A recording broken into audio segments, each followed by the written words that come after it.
Okay, so today we're going to talk about an integrated care topic that's maybe probably not talked about as much in relation to integrated care. So supporting patients' sexual health and reproductive health. And it's really just one facet of integrated care. So sexual health and reproductive health being maybe just a little portion, maybe 1.5 facets of integrated care. So if we think about it, we might not talk about sex in polite company or sex or sexual health in polite company, but sex and sexual health is a major part of nearly every human life at some point. And good sexual health is a basic human right. The World Health Organization defines sexual health as a state of physical, emotional, mental, and social well-being in relation to sexuality. It's not merely the absence of disease, dysfunction, or infirmity. Sexual health requires a positive and respectful approach to sexuality and sexual relationships, as well as the possibility of having pleasurable and safe sexual experiences free of coercion, discrimination, and violence.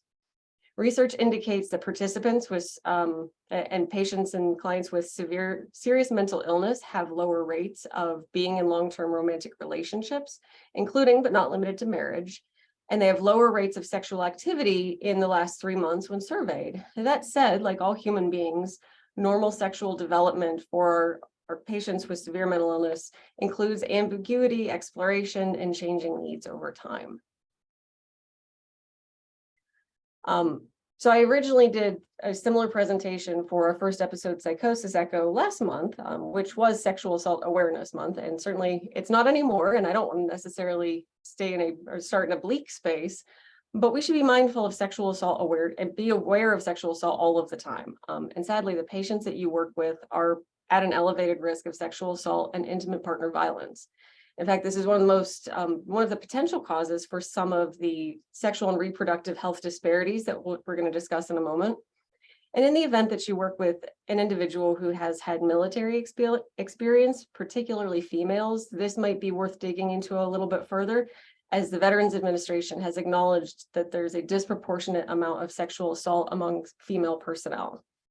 There's a quote on here that I thought was pretty relevant and good, that women and young people with mental illness have unique demands in terms of sexuality, sexual health education, and they could be much more vulnerable towards sexual abuse, exploitation, the result of unequal power balances in relationships and/or early experience of sexual abuse and increased rates of re-victimization in adulthood. So onto the disparities. Persons with severe mental illness tend to have statistically higher rates of a variety of things, including sexually transmitted infections, higher risk sexual behaviors, things like unplanned sex, unprotected sex, multiple sexual partners, higher rates of unplanned pregnancy, recurrent miscarriages, and higher rates of abortion. Individuals with serious mental illness are also less likely to have access to routine sexual and reproductive health services, including prophylactic contraception. The result of this, in addition to the things noted on the last slide, include an array of gynecological diseases, some of which actually can impact fertility. So why do the disparities exist? Well, as we've already stated, disproportionate rates of sexual assault, domestic violence, and victimization in a variety of areas. Probably the most talked about reason is the side effect of medications that, in terms of disparities, it's at least one thing that our prescribing and providers might more commonly ask about, but medications can cause more than just sexual side effects. They can also impact reproductive health. So examples in the literature include infertility, which individuals with a serious mental illness are already statistically have higher rates of infertility than the general public, and a detrimental impact on a fetus if an individual is taking a medication during pregnancy. Don't ask me to elaborate on the medication things. That's why we've got folks like Sarah. And remember, I'm a counselor, but they're definitely there. And I'm sure that this is something that we could speak about a little bit more if you're interested. Other potential causes of disparities are comorbid health and lifestyle factors such as smoking, substance use, obesity, all of your standard social determinants of health. Additionally, health literacy can impact sexual and reproductive health. So patients might even have a poor perception or awareness of their overall risks. Interestingly, when it comes to engagement with higher high-risk sexual behaviors, there is a correlation with poorly rated quality of life and having more fatalistic views of the future. So when you have somebody who is rating their quality of life poorly, or is talking about the future in a fatalistic way, they're much more likely to engage in higher risk sexual behaviors. That's something to be mindful of. So given all of this, would you say that we're talking about sexual and reproductive health with our patients and clients? Typically, we're not. Sex is a taboo topic in the United States in general. There's a fair amount of discomfort talking about sex, sexual health, and reproductive health in, quote unquote, polite company. Some aspects of it have become highly politicized, and I'm not here to discuss that, but I think it warrants acknowledgement. So we might not bring it up for multiple reasons, and our patients might not bring it up. When surveyed, providers often note feeling uncomfortable, or maybe that it's even outside of their scope of practice, particularly when you're talking to more mental health providers. Mental health providers also say that loneliness is commonly reported by their patients. So there's kind of an assumption that they don't need to talk about sexual health. And providers also worry about bringing it up, identifying a need, and not having a good resource to point folks to. Similarly to all primary medical care, access for individuals with serious mental health is an issue. So access to sexual and reproductive health is, obviously an issue for them too. When surveyed, providers report that they deprioritize sexual health as a topic because it's deemed to be less important than other symptoms, concerns, or identified needs. And I get it, patients have a lot of pressing needs, and our healthcare teams are doing a lot to try to tackle all of those things. So sexual health often gets put on the back burner. Providers also note conflicting requirements, such as confidentiality versus safeguarding. It might be hard to know what to do if we suspect that an adult patient is being exploited by a romantic or domestic partner, especially if the patient identifies that partner as a support system. And unless the individual has a guardian, we don't necessarily have cause to breach confidentiality in most scenarios. And in other areas, risk management versus health promotion. Providers in one of the studies referenced in the slides specifically noted that they were more likely to address sexual and reproductive health when it became a risk management situation, for example, a pregnancy. So failure to share health information in a pregnancy could result in ongoing prescribing of medications that shouldn't be taken, and then potential risk to the fetus. So those are the situations where folks were more likely to jump in as if it was a risk issue rather than just from basic health promotion standpoints. And of course, we bring our own stuff into these conversations. So this is a quote from one of the studies, the Hughes study. As personal sexuality is, it can be hard to separate our own beliefs and norms when discussing it with others and trying to remain objective about our patients' relationships. It's important to recognize and remember that there's a wide array of what is healthy, normal, acceptable in romantic and sexual relationships, and what works for me doesn't necessarily work for you, etc. So we need to be mindful to not make judgments or assumptions about what is good, bad, and different, and try to stay as neutral as possible.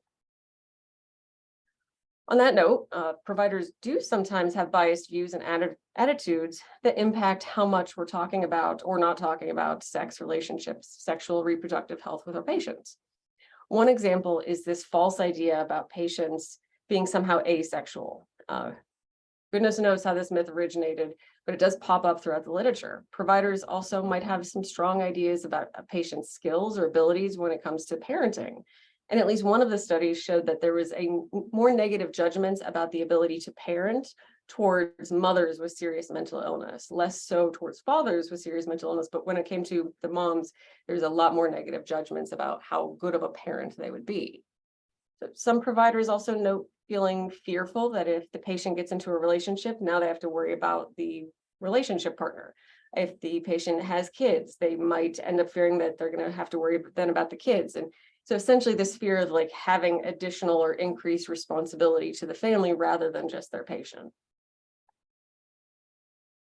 So when patients are asked through surveys and focus groups, they report a handful of common challenges and concerns regarding relationships that are important for us to keep in mind. Common concerns are around challenges meeting people and expressing and reading emotions, which can make it hard to navigate a romantic relationship and would make it challenging as a parent. They also commonly report concerns about financial security. Can I afford to take this person on a date? Will they judge me for my lack of financial security? And they don't want to be financially reliant on a romantic partner. So the most common kind of largest issues of concern, though, was external and internalized stigma. So stigma can affect your self-esteem. So feeling like maybe I can't be as picky about a partner when choosing a partner, fears about starting and maintaining relationships, decisions about whether or not to start a family, decisions about when to disclose illness to the new partner. And what about if the participant and the partner both have mental illness and maybe have, a symptomatic episode at the same time? What would happen then? Fears about how one's mental illness might impact the partner and or kids, and fears of social service involvement. So the Dubrecht study, which I did put a copy of with my materials with Jamie, so if you're interested, we can give this study to you too in a PDF. This is a thematic map that came out of their study where they looked at the themes and sub-themes reported during focus groups with individuals with serious mental illness and providers of those folks with serious mental illness about decision-making around intimate relationships and becoming a parent. You can see that there is a wide array of things on here. Not the easiest slide to read. That's why I'm happy to share the study with you, but lots of areas of potential concern and things that we should be thinking about when you're considering our patients' sexual and reproductive health. Despite all the challenges, disparities, and what have you, being in an intimate relationship and or becoming a parent is reported to be a strong motivator for recovery, with study participants noting that such socially valued roles can help provide a buffer against some of the detrimental impacts of self-stigma. And as providers, we can do some things to help support patients' sexual and reproductive health. So, fostering hope, normalizing concerns, providing accessible information, and education about sexual health and pregnancy, which is going to help people make more empowered decisions, support the development of coping skills, social skills, offer parenting classes if that's possible, or refer to parenting classes, and peer-delivered interventions were very, those are always highly utilized and supported. And also engaging families when that's appropriate. Family involvement and support is important for a lot of patients, and their support can be really beneficial in promoting sexual risk reduction interventions. More things to note that we can do to support our patients' sexual and reproductive health. Really important to not follow into the trap of heteronormative assumptions. You set yourself up for failure by pressing on condom use with a female who exclusively has sex with females. If you're unsure about any of the biological sex, gender identity of the patient or the patient's sexual partners, just ask, don't assume. So also making things kind of part of the standard of care. If it's part of routine screening, if you're asking everybody, then it's less awkward. Even doing things like using a screening tool to give you your permission to ask, because, well, it's on the form, so it's okay. Facilitating and accompanying individuals to primary care, to OB-GYN, wherever they need to be, and improve training for your staff. I wanted to give a couple resource ideas. Two of the reference studies actually looked at implementing sexual and reproductive health interventions. The first, the RESPECT intervention.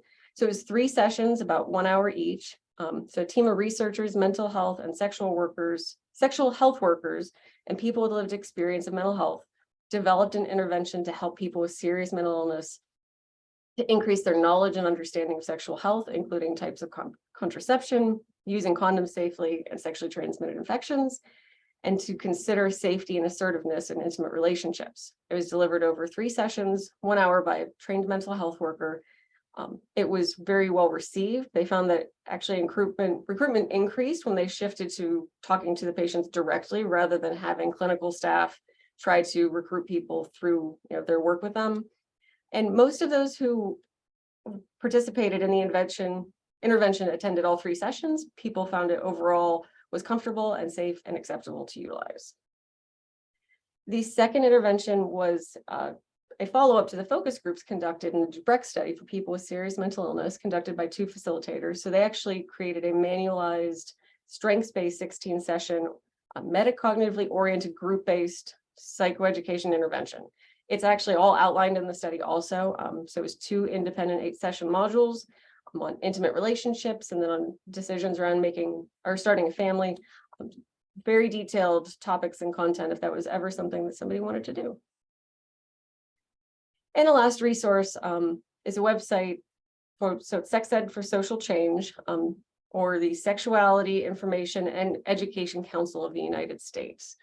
So they advance comprehensive sexuality education as a means of building a foundation for long-term culture shift that will positively impact all levels of society, particularly around issues of gender and racial equity, sexuality, sexual and reproductive health, consent, personal safety, and autonomy. So they've got some core content standards that they recommend for K-12 schools and per grade level, and have a lot of good resources available online. So just another little resource.